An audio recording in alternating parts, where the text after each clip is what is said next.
Ladies and gentlemen, welcome back to the Crypto News Podcast. We are buzzing as always. Coming up to, early, mid-May, summer's around the corner, depending on which country and what part of the world you're in. It's already there. Here in Toronto, it certainly is not. Missing Mexico, missing Dubai, missing the sun and the good weather, but say la vie. Super pumped to have Eduard Jubany Tur on the show today, founder of ZKX, a decentralized Perpetual future exchange on Starknet. Folks, I can't wait to get into perps, as this is a very trendy topic that I get asked about many times, and we have a pro on the show today to come describe that. Eduard's background is in tech and finance and has led him to tackle some of DeFi's most pressing challenges, such as accessibility and user management. With the goal of making DeFi more approachable and efficient, Eduard and his team has been at the forefront of integrating gamification into trading, enhancing the learning curve with innovative solutions. And beyond that, Eduard and the ZKX team are also leveraging Starknet for scalability, advancing trading with security and transparency, and fostering community governance. The multifaceted approach highlights his commitment to not only making DeFi fun and accessible, but also robust, secure, and inclusive. Eduard, super pumped to have you on the show, my friend. How are you doing this morning? Great. Thank you for having us here today. It's really exciting to talk DeFi and talk perps. It's always a great topic of conversation. Now more than ever that we're back into the bull run. Yes, we're back. And baby. Everyone's pumping. I love it. I absolutely love it. Before we get into everything on the show, all the crypto stuff, walk us through Eduard before crypto. When did you first find out about it? What was your orange pill moment? Any crazy, fun, interesting stories from your sort of pre-crypto journey? I think that'd be a good place to start. Tell us about your sort of Web2 background. And then after all that is all said and done, we'll get into the crypto stuff. Sure. So my background is, mostly in Web2 and Web3. I worked in Asia since pretty much 2010. So that's 14 years of experience across emerging markets, originally from Spain. And I came across Bitcoin in 2014. And at the time, I tried mining. I bought some graphic cards, and I was like, okay, I'm going to mine some of these coins, and I failed miserably. But that sparked the interest in the blockchain as a technology, and kind of, I followed up from there onwards until I went full time in crypto around 2017. And at the time, we were trying to build location services, geolocation, and digital mapping services on the blockchain, which is now one of the use cases for DeepIn. And you see projects like, I think, Hive Mapper. There's a few projects around that now that are, popping. And so we were very early with that type of use case, and it was still very difficult to implement with the tools that we all had in 2017, which was very early on, barely any smart contracts as such at the time. Hella early. Yeah. And from there, I moved on to venture capital. I was working at SOSV, which is an American venture fund. It has a huge coverage in emerging markets, especially Asia. So I was based out of Taiwan, overlooking our Asian portfolio and helping, startup founders across countries like Indonesia, India, Thailand, Korea, and China, and so on. And through that work, we gain a lot of experience, understanding what's the problems of trying to grow and provide value to users in these different countries. And we clearly identified with my colleagues that a lot of these DeFi projects were not intentionally or consciously able to target these users across emerging economies. And as it happens, as all the data points out, the most of the growth in crypto has always come from these markets in Asia, in the Middle East, in CIS. And so most of these centralized exchanges that we all know and we all have used, they were all born out of Asia. Even FTX at the time, BitMEX, and so on, they were all born out of Asia. And so, with that realization in mind, we saw a gap where centralized exchanges were very good at targeting emerging market users, but DeFi projects were not, so good at it. And that was kind of the initial spark where I thought, okay, let's go back to building. There might be something in here that we can do. I love that. let's go back to Asia for a sec. Before the show, you told me you were in Asia for many years. I believe you said 14, maybe 17, 14 years.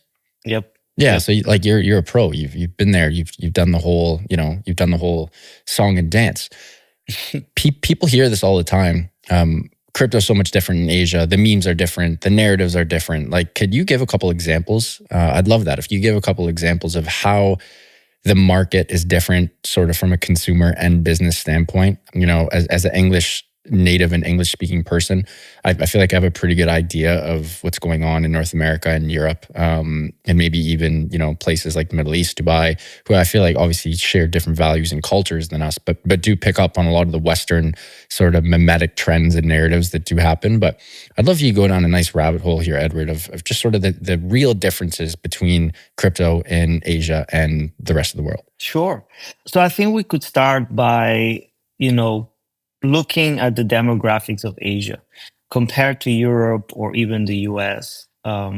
Asia as a continent or as a region is much younger than the old continent, and so you have a much younger population, that is actually growing massively in terms of purchasing power. The economies are booming, and so they're starting to have more of disposable income that they can invest in. And these folks are basically risk takers. Their profile is much more risk friendly than what the average user in America or in Europe would be. So they're much more willing to try new things, adopt new technologies, and basically jump into the pool anytime. And I think that makes a huge difference when it comes to the adoption of crypto overall. Because as we've seen, most of these users were the first to start trying all these new technologies in the ecosystem. Now, it would be foolish to actually group all of these countries into a single group.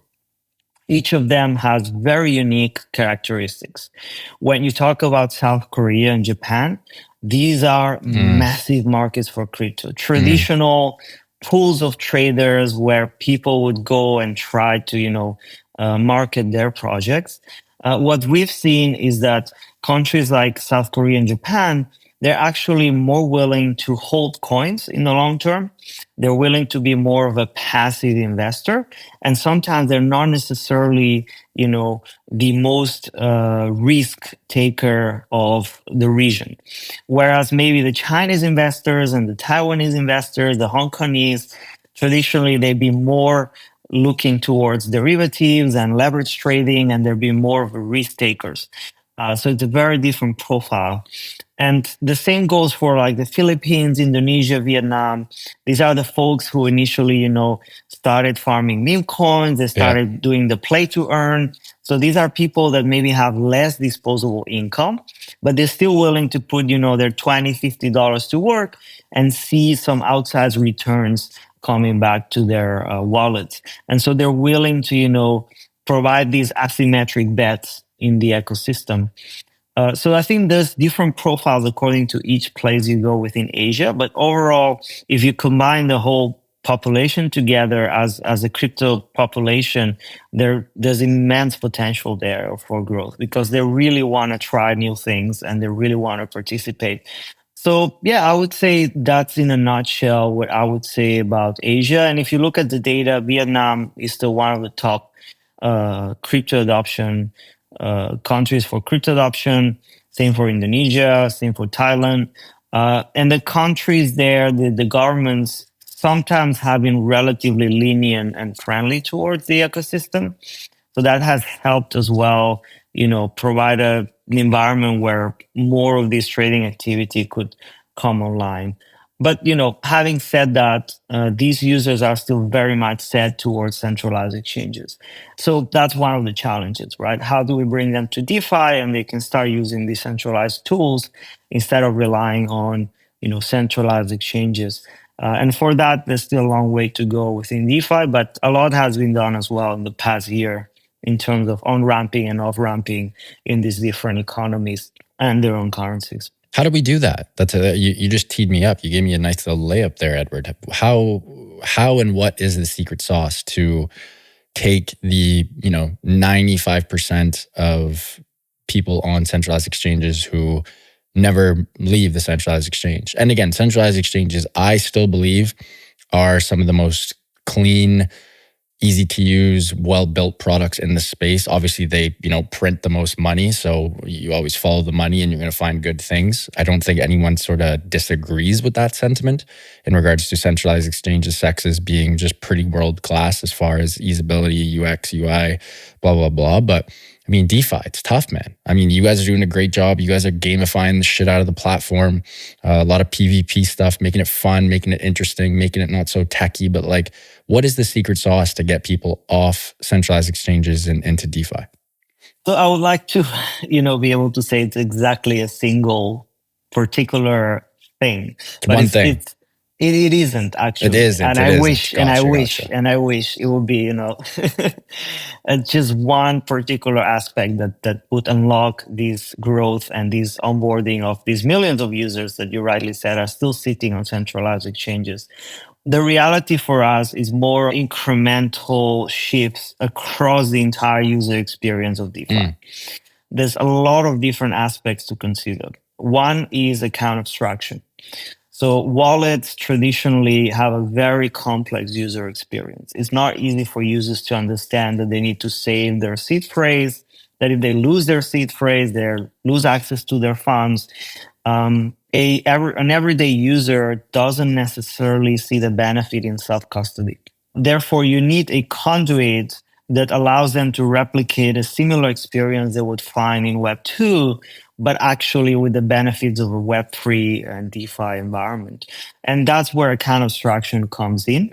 We're now seeing Starknet has account abstraction natively, but very soon, Ethereum will also have some form of account abstraction standard being deployed.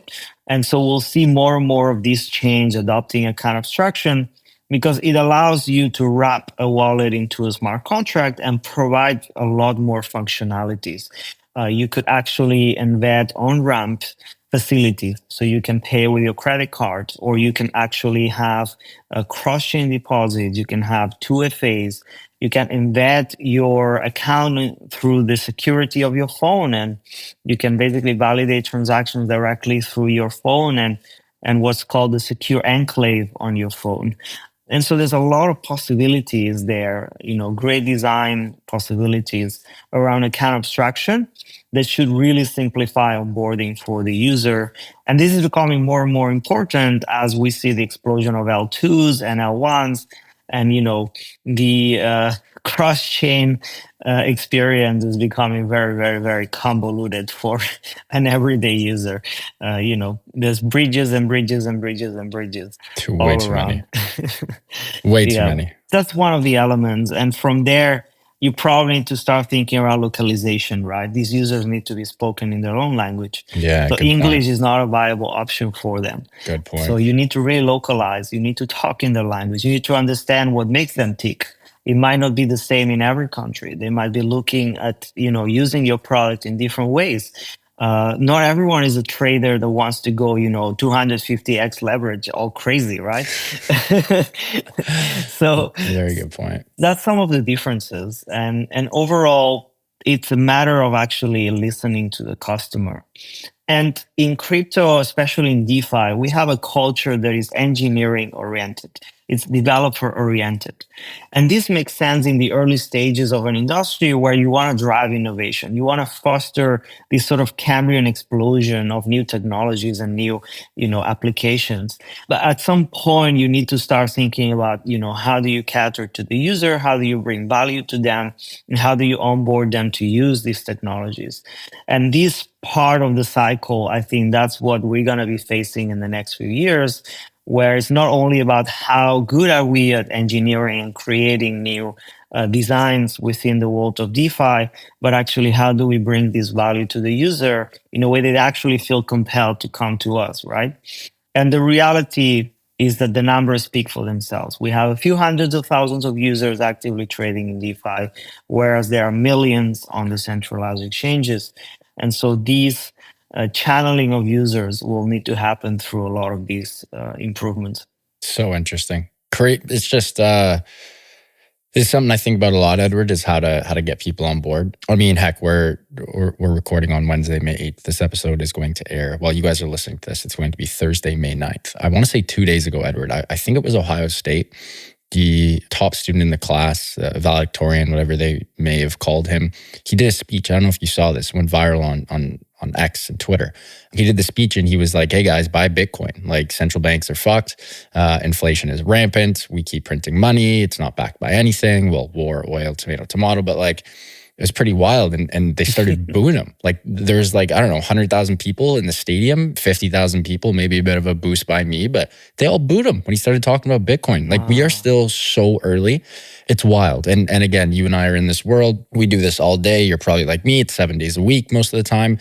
And then if I were to walk and ask, like, I'm in downtown Toronto right now. If I were to go walk and ask the first 25, 30 people, tell me one thing about crypto, or like, are you familiar with product or service or protocol or DeFi platform X, Y, or Z? They don't, like, we're still in such a bubble, which is wild, you know? So I don't know, maybe it's me, but that's something that I think about all the time, and how we can actually move the needle and onboard the masses. It's quite the irony that it's now the boomers that are adopting Bitcoin through all these institutional adoption. It's crazy. Anyways, we got to take a quick break here, Edward. Give a huge shout out to our sponsor of the show, Prime XBT. And when we get back, we are going to keep jumping into DeFi, and we will get into ZKX, the decentralized Perpetual futures exchange on Starknet. Until then, huge shout out to Prime XBT, longtime friends and sponsors of the CryptoNews.com podcast. Prime XBT offers a robust trading system for both beginners and professional traders. It doesn't matter if you're a rookie or a veteran, you can easily design and customize your layouts and widgets to best fit your trading style. Prime XBT is also running an exclusive promo for listeners of the Crypto News podcast. After making your first deposit, 50% of that first deposit will be credited to your account as a bonus that can be used as additional collateral to open positions. Again, that is Crypto News 50. That is Crypto News 50, all one word, to receive 50% of your deposit credited to your trading account. And now back to the show with Edward. Edward, let's jump right in to ZKX. Before we get into the nitty gritty, give me a little elevator pitch, and then I want to jump right into Perpetual futures. If you want to sort of tie those two things together, you can. But when I get asked about perps, it's something that I can explain with a very basic sort of understanding and knowledge.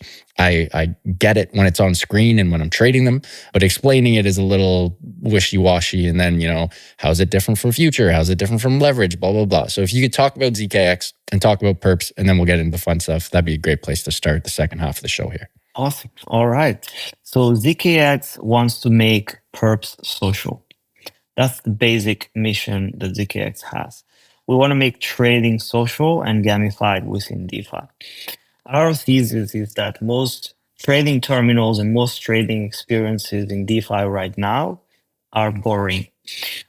They're pretty much just a trading terminal with some tools for you to trade on and trade with, but they don't really provide a dynamic and engaging experience. It's function over, experience overall.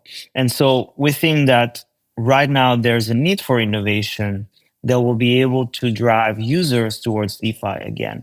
And our thesis is that by actually gamifying and making trading social, we can, incentivize these users that are sitting on centralized exchanges to start trading within DeFi. So our first product is OG Trade, which is a gamified trading terminal for perpetual swaps. It's built on top of the ZKX app chain. And what basically it does is 30-minute trading competitions where traders have their own PvP battle mode, and they can trade and see in real time what the other trader is doing. And while they're trading, there's these, prompts that appear on the screen according to what you're doing. And the overall experience dynamically changes as you are in the application, as you in your trading journey over those 30 minutes. And so we had a thesis that was, let's do something different because everyone's just being relatively lazy. And honestly, an incremental improvement on the infrastructure would not drive more users. What was needed and is actual innovation on the user experience to drive these users on chain. And so that's the whole direction that we've had with ZKX. And in order to do that, we have had to build our own app chain infrastructure, which is based on Substrate. So there is actual, engineering and a lot of technical investment into the whole ZKX stack, from the bridge that we have on Ethereum L1 to the built-in wallet using Starknet's account abstraction through the app chain. It's a whole entire, tech stack that we built for ZKX to really, facilitate this entire trading experience that users can utilize now on OG Trade or Pro Trade, both of the trading terminals. But yeah, in a nutshell, that's our direction: making trading social, making perp social. Very interesting. And again, these 30-minute competitions you guys have, is it just like mono v mono, straight up 1v1 PvP? Pretty much. I mean, there's 3 categories you can compete for: volume. If you're a whale or you're like, crazy about going all in on leverage, you can compete on the volume leaderboard. You can compete on the profit leaderboard if you're really good at making strategies. And if you're not so good, you can still compete on the loss leaderboard, which rewards you even if you have losses. So the people with the biggest L also get some rewards and get some incentives, because they, in the end, they also contribute to the health of the protocol and the health of the entire product. So we reward all behaviors within the exchange. Giving back to the people. Let's go back to perps for a sec. You did a great job of explaining, how perps and of course ZKX work together and whatnot, but could you give a quick little just explanation of what exactly perps are? Like just perps and sort of how they differ from future. I mean, it is a future, but like people sort of hear futures, they hear perpetual futures, they hear leverage trading. If you could just give like a quick little sort of elevator pitch explanation, that would be lovely. Sure. So perpetual swaps is a financial instrument that allows you to apply leverage to an asset, any asset, and then you can trade against other people based on that leverage. What's the difference between a perpetual swap and a future? A future actually has the delivery of the asset at the end of the future that you purchased. So I don't know if some of you were back in the Reddit old days of, Wall Street bets. Some people would buy, $1 million worth of corn futures and all of a sudden realize that they didn't exit on time and they had to take delivery of, 100 tons of corn. That's one of the classic memes in trading Reddit. And so that's one of the advantages that perpetual swaps have over futures, where at the end of the day, you place a bet on the price going up or down of an asset, and you can apply some virtual leverage to it. And what I mean by virtual leverage is that you're not actually taking someone else's margin or assets to place that bet, which you would do sometimes in traditional markets, but actually leverage your own collateral to place that trade. And therefore, there are some risk parameters that allow you to, place a certain amount of, let's say, trade size based on how much collateral you're going to add to your trade. So in short, you can think about it as directional bets on the price going up and down, whereas you can close the trade anytime. You don't need to worry about, having to receive or deliver actual Bitcoin or actual Ethereum. Yeah. And it's much easier to understand than an option, because an options have, asymmetric returns. They have some convexities. Options are much more complicated, right, to understand and wrap your hands around it. With perpetual swaps, the formula is pretty simple. It's what's your entry price, what's the amount of margin and collateral you have, what's your exit, and what's the funding rate that you pay through the duration of your trade. And so it's pretty simple to understand. And for those of you who don't know what a funding rate is what keeps the order book healthy and sane by actually applying a small interest that is paid every hour, every 6 hours, every 8 hours, every 24 hours to the side of the order book that has the most margin allocated to. Yeah. So everyone's going long, So the longs are going to pay some interest to the shorts. So the shorts are incentivized to actually, keep their positions open and balance the order book. And this is important because once you sell your long position, you actually need a short to also sell and close theirs to match each other. And so this process is what you require and what you balance with the funding rate. Very well said there. Probably the best explanation of perps we've had on the pod. So thank you for that, Edward. I want to go back to sort of the gamification, incentivizing model, obviously incentivizing engagement and sort of ensuring accessibility, ease of use, UI, UX.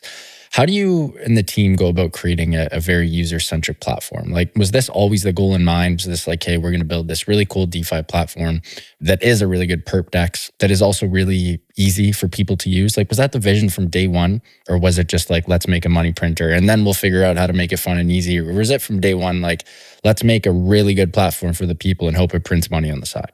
So I was always a hardcore Ethereum supporter.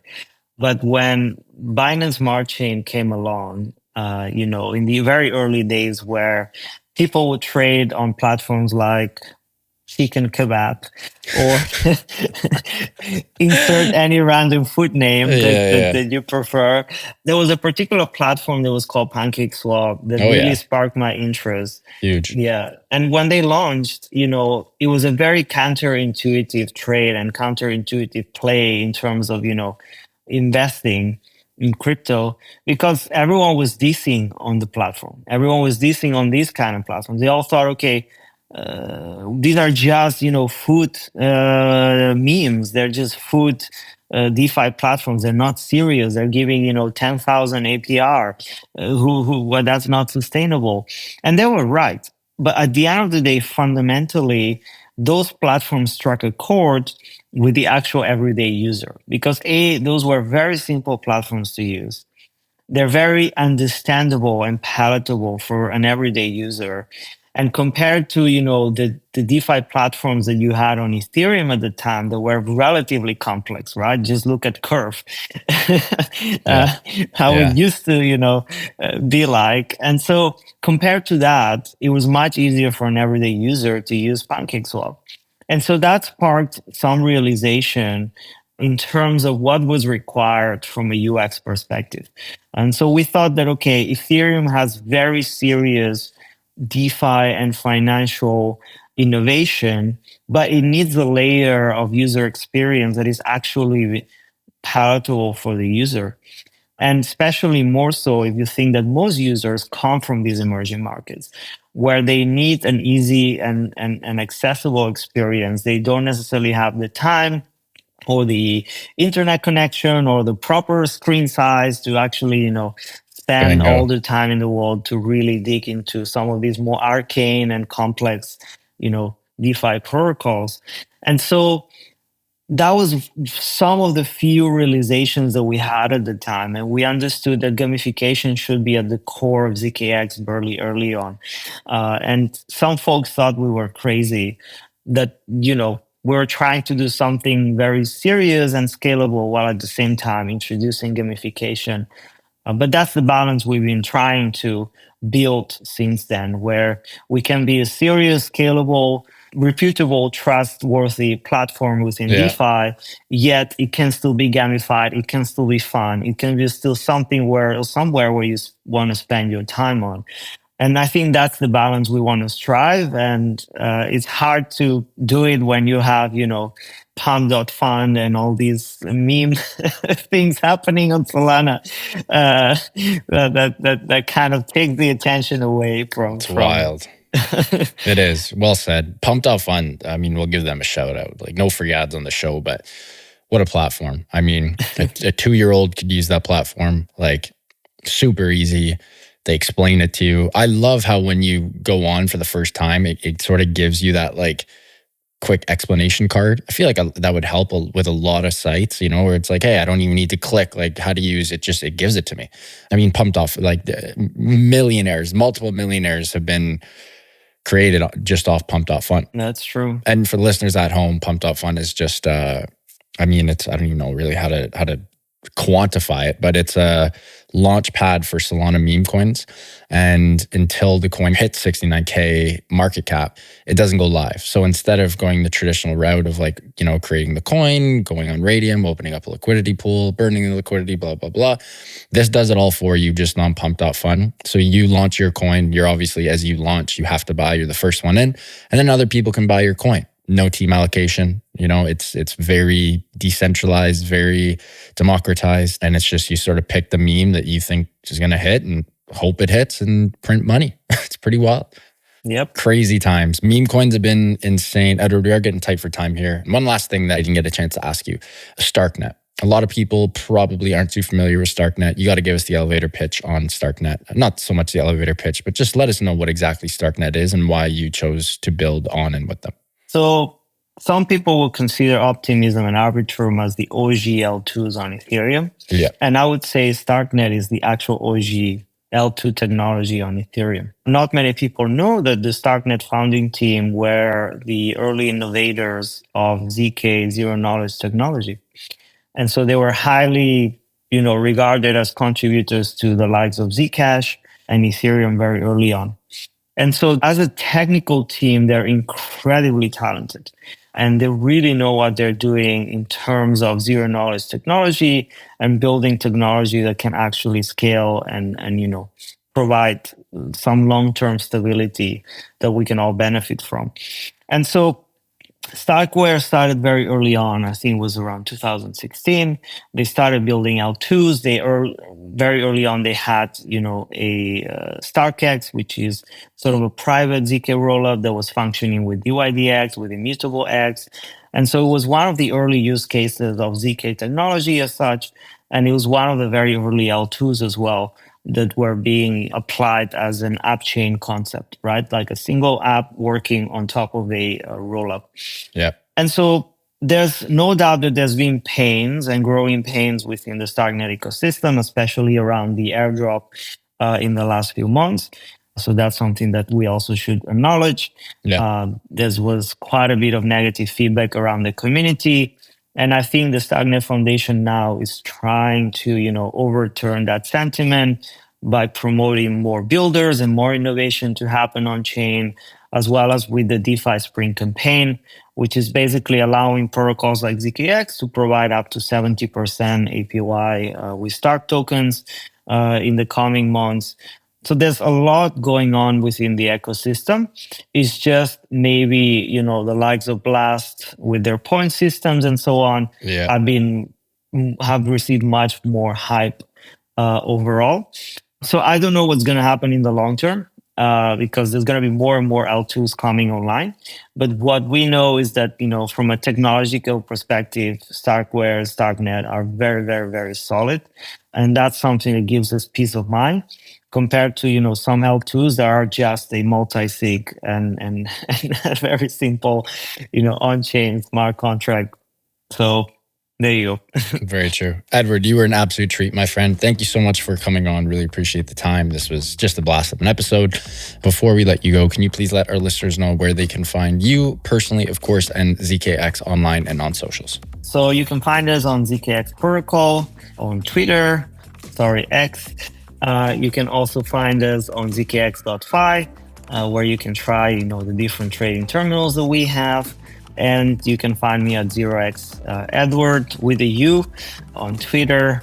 And feel free to join us anytime. We're always doing, AMAs and different activities. So feel free to tune in and get to know more about us. Otherwise, you can join our Discord. We have a very active community over there in more than 10 languages. Amazing. So, take your pick.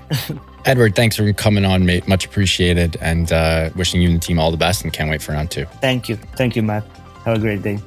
Folks, what an episode with Edward, founder of ZKX, one of the leading decentralized perpetual futures exchanges and obviously on Starknet. Huge shout out to Eduard and the team for making this happen. We touched everything: perps, DeFi growth in Asia, how DeFi can democratize finance, account abstraction, you name it, we touched it. Huge shout out, like I said, to Eduard and the team for making this happen. If you guys enjoyed this one, and I hope you did, please do subscribe. It would mean the world to my team and I. Speaking of the team, love you guys. Eustace, you are the man.